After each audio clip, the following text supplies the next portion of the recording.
A few months ago, I made a video talking about the so-called quiet revival that is sweeping across the United Kingdom right now. The name Quiet Revival was coined by the Bible Society in this report after they discovered that 18 to 34-year-olds are turning to God in significant numbers right now. So significant that even mainstream media outlets are beginning to pick up on this. The phenomenon is especially pronounced in the youngest bracket as well, which is the most exciting thing about it.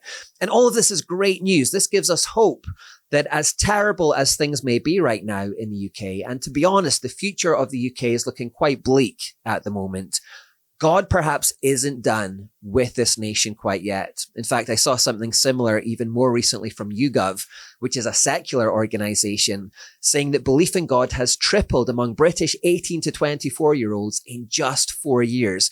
These numbers are even more emphatic than the ones in the Bible Society's report. And if these numbers hold, or perhaps even accelerate in the coming years, as it seems they are doing, then it would seem that God is indeed raising up a new generation who would turn our nation back to him in the years ahead. If that were to happen, the future prospects of the UK suddenly look a whole lot brighter. All of a sudden, it looks like a completely different picture. Because what we must understand, and so many people are just beginning to become aware of this, is that faith in Jesus is the single most important factor in the fortunes, prospects, and outcomes of our nation. A nation of strong Christian belief, full churches, Holy Spirit, in the hearts of men and women up and down the land means that we rise in terms of strength, health, and prosperity. A weak Christian belief means that we crumble and fall and decline, and no human economic or political program or system or remedy will ever be able to stop or reverse that decline. It really is as simple as with God we blossom and flourish, without him we decline and fall. And if you don't believe that, or if you can't see the connection between strong Christian belief and societal outcomes, then we'll talk about that soon in a future video. In fact, I read a quote by the Chinese Academy of Social Sciences recently. See, for many years, the Chinese were envious of the West's power and success, and they analyzed the West to try to figure out the secret of our success. Why is it that the West is just so successful and powerful compared to the rest of the world? They said one of the things that we were asked to look into was what accounted for the success. In fact, the preeminence of the West over all the world. We studied everything we could from the historical, political, economic, and cultural perspective. At first, we thought it was because you had more powerful guns than we had. Then we thought it was because you had the best political system. Next, we focused on your economic system. But in the past 20 years, we have realized that the heart of your culture is your religion, Christianity. That is why the West has been so powerful. The Christian moral foundation of social and cultural life was what made possible the emergence of capitalism and then the successful transition to democratic politics. We don't have any doubt about this. So our strength and blessing in the West, as the Chinese have realized, has flowed entirely out of the Christian faith that was in the hearts of our ancestors. We owe the whole thing to God. Our entire civilization, with all of its success and power and prosperity and blessings, we owe the whole thing to God. And yet, in recent decades, people in the West have been turning their backs on God, the very source of their blessing. And so society has inevitably begun to crumble. In fact, it's been more than just merely turning away from God. There has been a consistent attempt to attack God, to scoff, deride, villainize Christianity in the West. And with every attack, it's like taking a pickaxe to the foundation of your house. Christianity has been the bedrock of our civilization. And as it has been attacked, the whole structure has begun to crumble.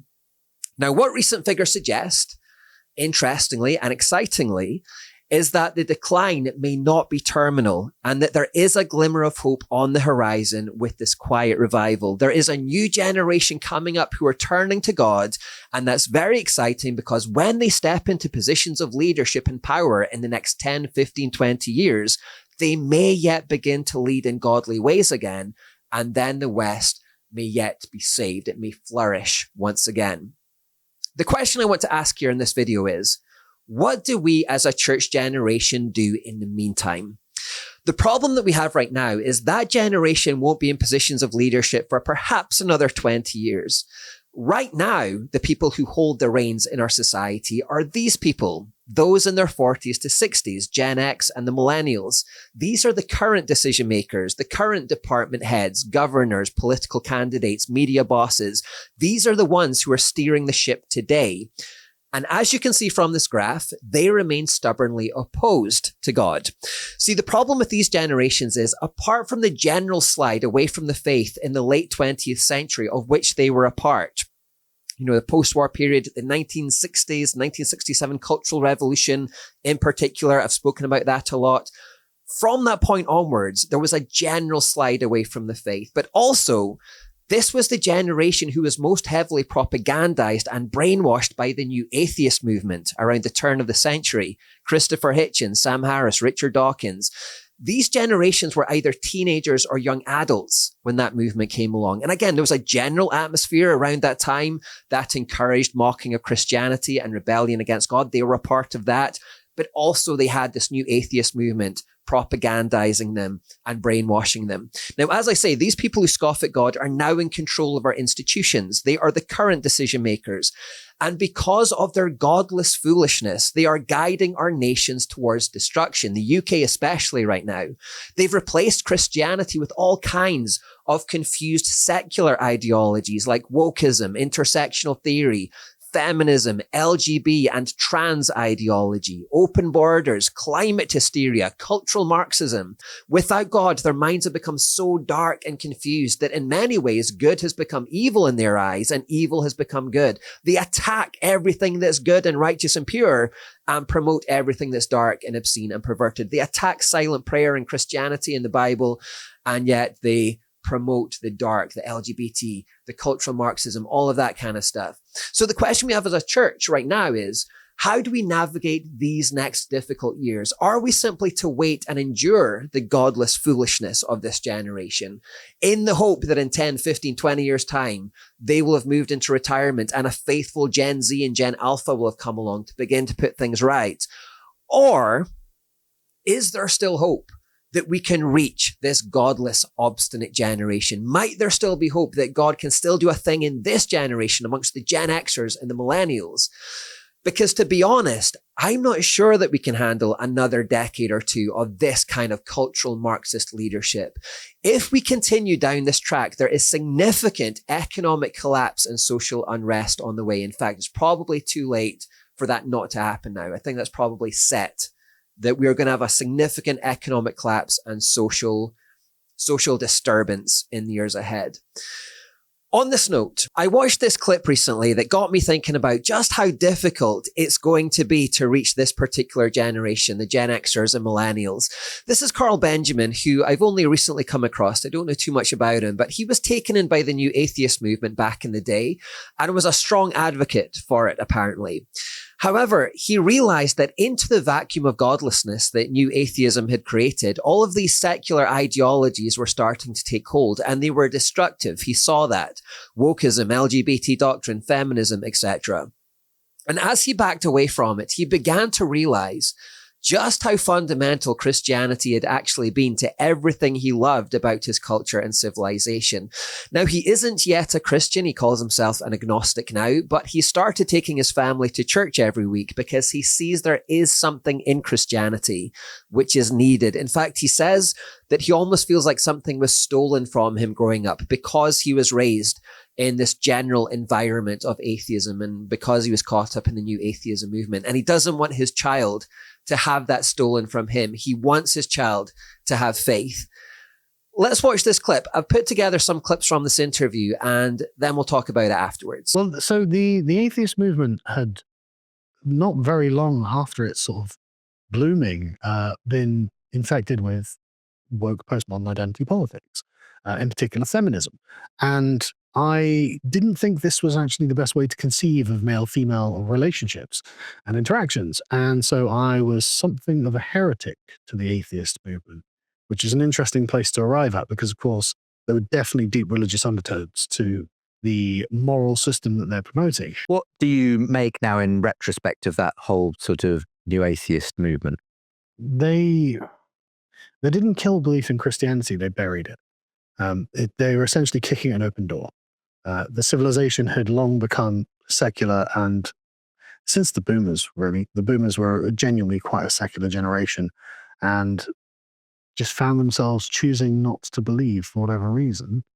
And so by the sort of late 90s, early 2000s, when you had Hitchens and Dawkins and Sam Harris and Dennett having arguments with the religious right, they had a kind of rootedness that the religious right didn't have in the popular culture. And so they could draw upon a set of everyone knows this sort of assumptions. And so, and even now though, I look back and I think their arguments are terrible. Absolutely. I mean, I saw a clip of Sam Harris just from about a year or two ago saying, well, I look up into the heavens and I don't see God, so where is he? And it's like, Sam, after all of this time, how have you not realized that the concept of God is outside of the material universe? Like, I'm an atheist, but your argument is just bad, right? And you fail to understand. But how did the religious right at the time let him get away with these arguments? I suppose I would put myself in the agnostic camp at this point, rather than a hard atheist, because I actually do think a revival of the Christian heritage of the left is a good idea. The problem is, I think that it's kind of like asking a bunch of disabled people to just stand up and start walking. If you haven't nurtured that part of you, I think it kind of shrivels up and dies. I really get the feeling that it's not going to be possible to win back materialists to religion en masse. I unfortunately, I think that's true. Despite a few wins in that. There will obviously be a small cohort of people, but en masse, I don't think that's going to happen. But what I think is possible is to raise generations of children in the future who understand the importance of the Christian religion and its heritage to the West and its traditional place in the Western heart generally, and nurture that. And I've got to the point where now my wife is like, right, so we're going to take the kids to church. And I'm like, I don't want to, but I'm going to have to. I'm going to have to. And so basically... Don't be a boomer. Yeah. My wife wants to start taking the kids to church, and that means my Sunday mornings are gone. But it's something that probably has to be done. Even though I'm not going to enjoy it, probably my children will be thankful when they're older. And as my parents, and I don't blame my parents either. It's not their fault. It was part of the zeitgeist of the times, right? They didn't know what they had. They didn't know what they were assuming would always be with them. And they didn't know what the consequences would be 50 years later. It's not their fault. And it's not worth pointing fingers and placing blame. But this is the consequence of that breakage of the tradition of the religious heritage of the West. And there's only one way to put it back together. Essentially, Carl Benjamin feels that it's simply too late for him and his generation, that they were so heavily propagandized by atheism growing up that something inside his generation has shriveled up and died. And that for his generation to turn to God en masse now would be akin to some kind of miracle, like seeing a group of disabled people stand up and walk again, is what he said. And so he feels like all we can really do now is nurture faith in the coming generations, which is why he takes his children to church. All we can really do is kind of focus on them and hope that they don't make the same mistakes that his generation made. However, while understanding how difficult it is and taking on board his arguments, I'm not ready to give up on Gen X and the Millennials, because that's kind of my generation, the Millennial generation. It's interesting he said it would be like making lame men walk again, because I couldn't help think when he said that, well, there was this one guy, and that was kind of a specialty. And so I believe that miracle can still happen. I'm not ready to give up on that yet. But all of this does feed into something that I've wanted to talk about for quite a while on the Fuel Project. And it's how we build our worldview and the effect that has on our lives. So I've often thought that building a worldview is like building a house. So with a house, you start with a foundation, and the foundation of your worldview is essentially how you answer the big, fundamental, existential questions of your life. Why do you exist? Why are you here? What is your life's purpose? Who created the universe? What happens after death? What is the difference between good and evil? How we answer those questions creates the foundation of your worldview. And normally that's a religious foundation, because that's what religion attempts to do. It attempts to answer the big existential foundational questions of life. Now, on top of those foundations, we then begin to build other suppositions. Well, if this foundation is correct, then this next set of ideas must also be true. And if this set of ideas are true, then it follows that this next set of ideas must also be true. So we begin to build upwards upon the foundations. So every day, every month, every year of your life, you're being exposed to new ideas and you're adding the ones to your structure that you think are commensurate to your pre-existing worldview. And what this means is every new idea that you add to your worldview is built upon the ones that came before it. Every new idea is resting on older ideas that you have already accepted to be true. And the further back in time you go, the older the ideas get, the more foundational they are to your entire worldview. So what this means is it's relatively easy to convince someone that they're wrong about a recently accepted idea. Why? Well, because for them to throw away that idea is not disruptive to their worldview. You can take a brick off the top and throw it away. That's fine. Everything else remains the same. The entire worldview, the existing structure remains how it was. However, what I found is it's extremely difficult to get people to disregard older and more foundational ideas, because if you throw away those ideas, everything else that was built on top collapses as well. And collapsing an entire worldview is a very confusing, scary, and distressing thing to happen. In fact, it's probably just about the most confusing, distressing, and scary thing that can happen to a human being, to contemplate that everything you've built your life upon and have believed up until this point, and everything that has shaped your words and deeds for decades, is utter nonsense. That's an incredibly scary and confusing thing to contemplate. Indeed, there reaches a point where the structure is so big that encountering a truth that would shatter it becomes simply far too costly. So people will shut themselves off to those truths to protect their pre-existing worldview. Most people start off their lives looking for the truth, but in time they stop looking for the truth and simply look for ideas that either fit in or at least won't disrupt or shatter what they've already built, which is where confirmation bias comes in. This is where we go looking for ideas that will just confirm what we already believe, rather than looking for challenging ideas that may shatter or disrupt the pre-existing worldview. There are none so blind as those who will not see, is the saying. And there comes a time when people will not see if it means the collapse of their worldview. To collapse your worldview means entering into this state of almost limbo, a kind of an abyss where you don't know what's true anymore. You don't know what's up, what's down, what's left, what's right. Everything becomes abstract. Nothing is solid. You don't know what's real. You have nothing to hold on to. You have nothing to anchor your life in anymore. That's an incredibly distressing state for a human to be in. And so they will avoid it at all costs. Is there a scene in Inside Out where it's a bit like that? Maybe it's not Inside Out, but I'm thinking of something. It's either a movie or a TV show, a cartoon, where reality collapses and the characters are kind of floating in this vacuum or abyss of nothingness outside of space and time. Maybe they've gone down a black hole or something. I can't remember, but there's something that I'm thinking of, and it's quite scary even to watch. It's a scary thing to collapse your worldview and to collapse your reality, that everything that you've built up over the years has just been a waste of time. I mean, imagine committing yourself to Buddhism and living as a monk for 60 years, just 60 years sitting on top of a mountain, meditating, but then realizing, coming across a truth that destroys Buddhism, tells you that it's nonsense and you've effectively wasted your life on a lie. That's too costly for many to contemplate. So it's likely the monk is going to close his eyes to that truth and just keep on with it anyway. The question also becomes, if everything I've believed until now is false, how can I trust myself to know anything is true in the future? That's too scary to contemplate. So once people have built up a worldview, they tend to get very defensive around the thing that they built. If you challenge it or cause it to shake in any way, if you expose its flaws, its weaknesses, even with clear truth, it can cause a visceral, violent reaction. Don't threaten my worldview, is the message. And so again, this is why it's going to be very difficult to reach these generations now. These generations that have built a worldview on materialism, and it's potentially very difficult and distressing for them to start again to realize it was all wrong and they built their life on a lie.